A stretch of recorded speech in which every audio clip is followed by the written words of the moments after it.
बिस्मिल्लाहिर्रहमानिर्रहीम। अस्सलामुअलैकुम। उम्मीद करती हूँ सभी व्यूअर्स खैरियत से होंगे और जो खैरियत के साथ नहीं हैं अल्लाह पाक उनको सेहत और तंदुरुस्ती अता करे और जो गमज़दा हैं उनके गम दूर करे। आज मैं एक ज़बरदस्त डिश लाई हूँ आपके लिए जो बहुत ही मज़ेदार बनती है। मैंने लिया है मटन का गोश्त,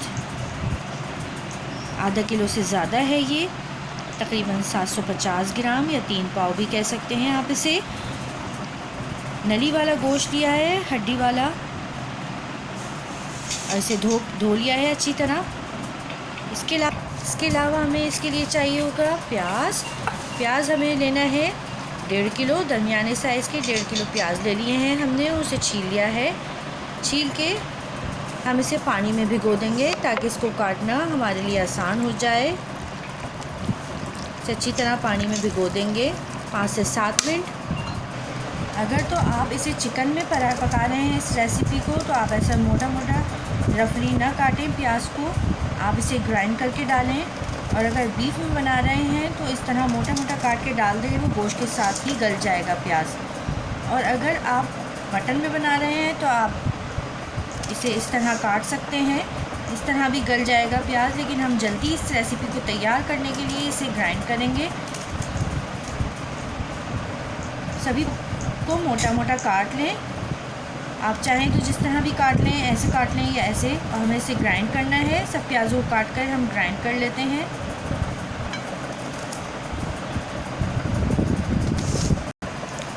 प्याज काटना लेडीज़ के लिए बहुत मुश्किल का काम होता है और इतने ढेर सारे प्याज काटना बड़ा मसला हो जाता है। अगर आप इसे काटने से पहले ठंडे पानी में भिगो लें और उसमें ज़रा सा नमक डाल लें तो आपको ये काटना मुश्किल नहीं लगेगा और आपकी आंखों में बिल्कुल भी जलन नहीं होगी।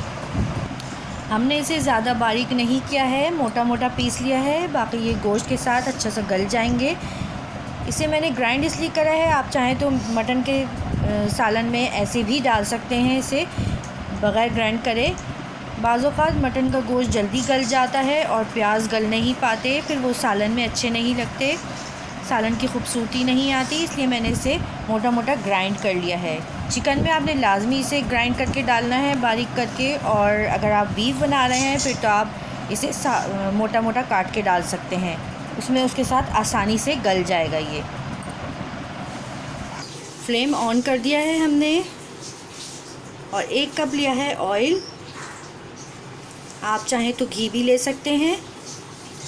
ये हल्का हल्का गर्म होना शुरू हो गया है, अब हम इसमें गोश्त डाल देंगे। फ्लेम हमने इसका लो टू मीडियम कर दिया है, देखें इसका पानी निकलना शुरू हो गया है और कलर भी चेंज होना शुरू हो गया है। इसके साथ ही हम इसमें डालेंगे 2 टेबल स्पून भर के लहसुन अदरक का पेस्ट,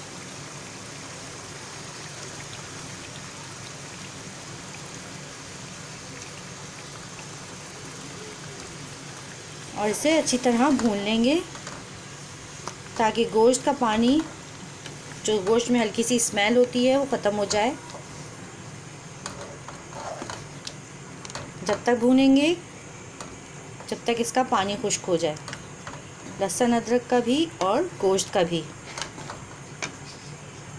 देखें गोश्त का पानी खुश्क होना शुरू हो गया है।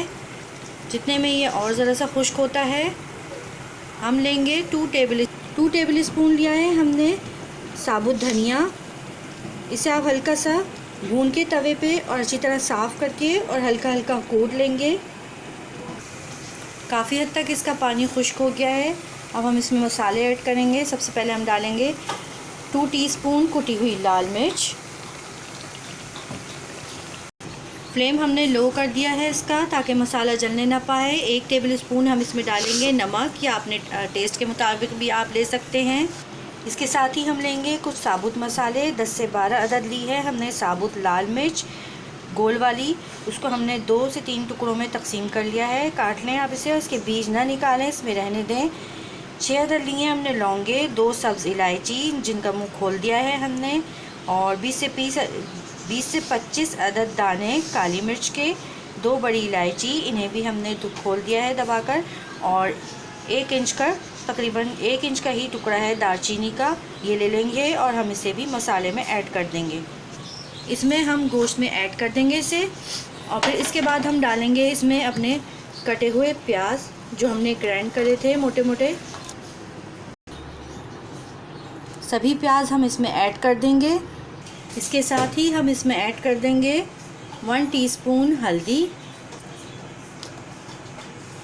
और इसके साथ ही हम ऐड करेंगे साबुत धनिया जिसे हमने कूट लिया था, अच्छी तरीके से मोटा मोटा कूट लेंगे, वो भी हम इसमें ऐड कर देंगे। इसे अच्छी तरह मिक्स करेंगे और तेज़ आंच पे पकाने के लिए छोड़ देंगे। तेज़ आंच पे उस वक्त तक पकाएंगे ज़रा ये पकना शुरू हो जाए। इसके साथ ही हम लेंगे 1.5 पाव दही यानी 350 ग्राम और इसे अच्छी तरह इसे भी ग्राइंड कर लेंगे ताकि इसमें ज़रा से भी दाना बाकी ना रहे। अच्छी तरह फेंट लेना है इसको। सालन अच्छी तरह पकना शुरू हो गया है। अब हम इसको फ्लेम लो टू मीडियम कर देंगे और इसे पकाएंगे जब तक गोश्त गल जाए और थोड़ी थोड़ी देर बाद इसमें चम्मच चलाते रहें ताकि मसाला ना लगे। गोश्त गलने तक इसे पकाएंगे हम। प्याज का पानी अच्छी तरह खुश्क होना शुरू हो गया है। अब हम इस मौके पे इस पे डालेंगे पिसी हुई खटाई या कच्ची कैरियों का पाउडर जो बाज़ार में आराम से अवेलेबल हो जाता है। 2 टेबल स्पून हम इसमें ऐड कर देंगे और अच्छे से सालन को मिक्स करेंगे। बहुत मज़े का और लजीज ये सालन बनता है। अभी इसकी फ़ाइनल लुक ज़रूर देखिएगा आप, बहुत ही मज़ेदार बनेगा। इसे अच्छी तरह पिसी हुई खटाई को हम इसमें मिक्स करेंगे।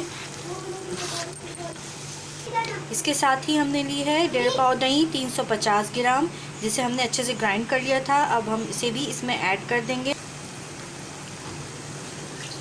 इसे अच्छी तरह इसमें डाल के मिक्स कर देंगे और अच्छे तरीके से सालन की भुनाई करेंगे। मज़ेदार भुना हुआ सालन और खड़े मसाले की यानी साबुत मसालों की खुशबू, खूब मसालेदार सालन, इतने मज़े की खुशबू आ रही है और इतना लजीज मसालेदार खाना बना है, सुभान अल्लाह। लजीज खुशबूदार मज़ेदार साबुत मसाले का प्याज गोश्त या खड़े मसाले का सालन जो बहुत ही मज़ेदार बना है। गोश्त भी अच्छी तरीके से गला हुआ है, बहुत ही जायकेदार, बहुत मज़ेदार। एक बार ज़रूर ट्राई कीजिए। हमारी वीडियो पसंद आई हो तो लाइक कीजिए, शेयर कीजिए अपने सभी दोस्तों के साथ, अपनी फैमिली मेम्बर्स के साथ और हमारी मज़ीद अच्छी और नई वीडियो देखने के लिए हमारे चैनल को ज़रूर सब्सक्राइब कीजिए और इसे चपाती के साथ तनावुल फरमाइए और हमें दुआओं में याद रखिए। फिर मिलेंगे नेक्स्ट वीडियो में। वीडियो देखने का शुक्रिया। हमारे चैनल को ज़रूर सब्सक्राइब कर दीजिए। अल्लाह हाफिज़।